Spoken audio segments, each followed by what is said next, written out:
دیکھیے کہتے ہیں کہ میں کسی گناہ سے بچنے کی غرض سے عشاء کی نماز تھوڑا دیر سے پڑھتا ہوں. اب وہ گناہ کیا ہے، کیوں بچنے کی نیت کرتے ہیں، انہوں نے نہیں لکھا. اور جب میں دیر سے جب عشاء پڑھتا ہوں تو سستی آ جاتی ہے، تو کیا میں منافق ہو گیا ہوں؟ کیونکہ منافقین کی یہ صفات لکھی ہے کہ وہ دیر سے نماز پڑھتے ہیں اور سستی کے ساتھ نماز پڑھتے ہیں. دیکھیں مسئلہ یہ ہے، اور یہ عشاء کی نماز انہوں نے کہا ہے، عشاء کی نماز تھوڑی سی تاخیر سے پڑھنا یہ کوئی منافقین کی عادت نہیں تھی، بلکہ یہ تو مستحب ہے، افضل ہے.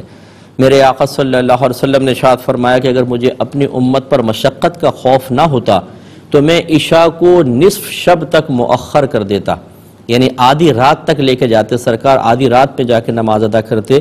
تو عشاء اگر تھوڑی دیر سے پڑھی اور کسی حکمت کے تحت پڑھی، خاص طور پہ جیسے آپ فرما رہے ہیں کہ کسی گناہ سے بچنے کی غرض سے آپ نے پڑھی، تو اس میں کوئی حرج نہیں ہے.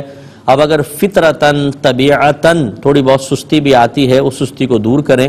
اور اس کا طریقہ یہ ہے کہ جب آپ نماز ادا کرتے ہیں تو اس کے اخروی انعام کے بارے میں غور کریں. بلا تمثیل بتا رہا ہوں کہ بالکل ایسا سمجھیں کہ جیسے آپ ایک ٹیبل تیار کرتے ہیں، بے پرواہی سے کریں تو 5 روپے کی بنے یا 500 روپے کی بنے، لیکن توجہ سے کریں تو اسی کے 5 لاکھ ملیں. تو آپ یہ بتائیے کہ اس ٹیبل کو تیار کرتے ہوئے کیا آپ پر سستی آئے گی؟ لازم بات ہے کہ نہیں. اس 5 لاکھ کا تصور آپ کے اندر پھرتی پیدا کرے گا، نشاط پیدا کرے گا، توجہ اور استغراق پیدا کرے گا، اور آپ اس کو بنانے میں کوئی تکلیف محسوس نہیں کریں گے. انعام سستی، تکلیف، پریشانی کو دور کر دیتا ہے. تو پس جو آپ نماز ادا کر رہے ہیں سمجھ لیجئے یہ اخروی چیک ہیں جن کو اللہ کی بارگاہ میں پیش کر کے ہم کیش کروائیں گے اور جنت کے انعامات ملیں گے.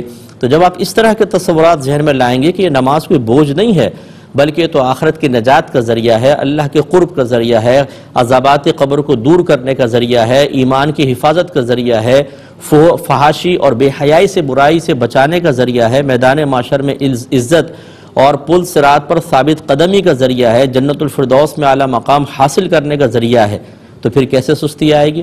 تو اس لیے اس سستی کو دور کریں.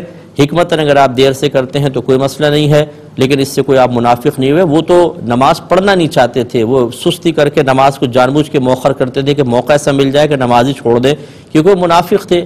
اور وہ تھے بھی منافق اعتقادی، یعنی زبان سے نبی کو نبی تسلیم کرتے تھے، دل سے تسلیم کرتے نہیں تھے، بدترین کافر تھے وہ لوگ.